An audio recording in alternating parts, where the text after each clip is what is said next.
Bonjour à tous et bienvenue pour cette activité 3, cette correction de l'activité 3. J'espère déjà que vous allez tous bien et que c'est pas trop compliqué pour vous de suivre. N'hésitez pas si vous avez un problème, que vous n'avez pas compris quelque chose, je suis disponible sur Pronote, vous pouvez m'envoyer un message. Alors, pour cette activité, il fallait donc répondre à plusieurs questions sur ces documents. Alors pour l'activité 3, vous allez voir, on ne va pas s'intéresser au cœur, on va surtout s'intéresser aux différents organes, donc à l'organe 1 et à l'organe 2, en l'occurrence.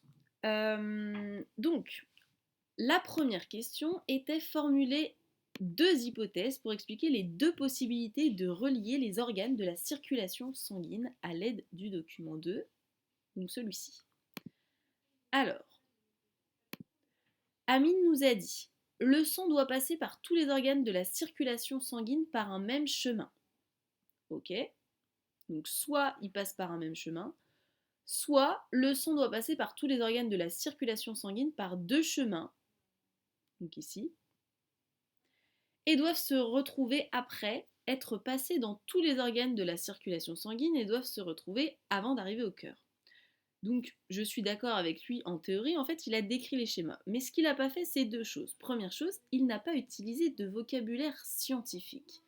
Si on prend ce qu'a fait Lucas, lui il nous a dit les deux façons sont en série ou en dérivation. Donc il a bien utilisé le vocabulaire en scientifique tout simplement. Il nous a dit en série ce ne serait qu'une seule boucle, tout à fait, et en dérivation c'est plusieurs boucles. Donc là, première chose, il faut toujours utiliser un vocabulaire scientifique.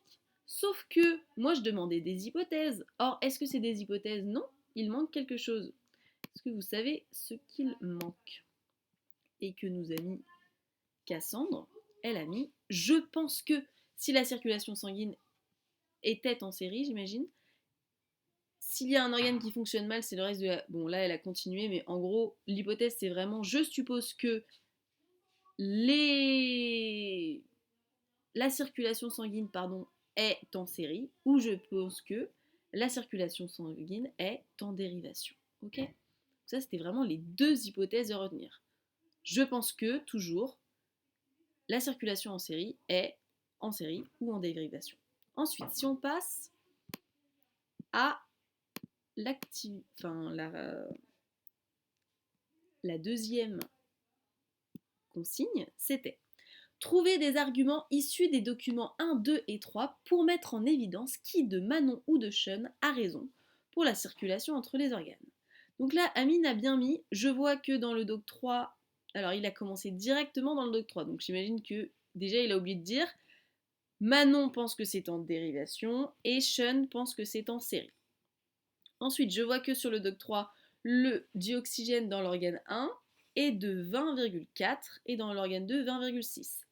Il me dit ceci est quasiment pareil. Et il a raison. Ok, en biologie, on n'a pas exactement le même chiffre en fait, tout simplement. Ça peut varier, mais ça ne veut pas dire que c'est pas globalement la même chose. Donc effectivement, on a la même quantité de dioxygène, on a la même quantité de glucose. Alors il y en a beaucoup d'entre vous qui m'ont dit que il y en avait moins dans l'organe 1 que l'organe 2. Alors effectivement, mais cette différence est négligeable en fait en biologie. On dit que c'est la même quantité. Alors si on reprend l'hypothèse de Sean, si c'était en série, on regarde, hop, on descend. Là, c'est le dioxygène, pardon. Donc le sang rouge, c'est tout le temps le sang riche en dioxygène. Il rentre dans l'organe 1. L'organe 1 l'utilise pour pouvoir fonctionner. Donc ce qui ressort finalement, c'est du sang qui est un petit peu plus pauvre en dioxygène en théorie. Donc ça voudrait dire que l'organe 1, l'entrée, donc le sang entrant dans l'organe 1, est plus riche en dioxygène et en glucose que le sang arrivant dans l'organe 2. Donc en gros, si c'était comme Sean le pensait, le sang entrant dans l'organe 1 devrait être plus important, plus riche en dioxygène et plus riche en glucose que le sang entrant dans l'organe 2. Or, c'est pas le cas, on voit que c'est la même quantité. Vous voyez, c'est la même quantité de dioxygène qui entre et c'est la même quantité de glucose approximativement qui entre. Dans le cas de Manon, si on fait, hop, si on suit le schéma, donc elle arrive, hop, on arrive dans les deux organes. Et là, vous voyez bien, la quantité de dioxygène et de glucose va être la même puisqu'elle se divise en deux. Donc elle va être exactement la même dans l'organe 1 et dans l'organe 2. Or, vous l'avez bien repéré, c'est la même quantité en fait, pardon, ici, la même quantité de dioxygène qui arrive et la même quantité de glucose qui arrive dans l'organe 2 que dans l'organe 1. Vous pouvez donc en conclure, et ça c'est bien par contre, il faut toujours mettre je vois que, je sais que, j'en déduis que, j'en conclus que, donc ça c'était très bien. J'en conclus que mon hypothèse 2 est fausse, donc c'est-à-dire ce n'est pas est juste, pardon, donc ça voudrait dire que c'est Manon qui a raison, que la bonne hypothèse était effectivement les organes sont reliés par un circuit en dérivation. Voilà, alors j'espère que j'ai été claire.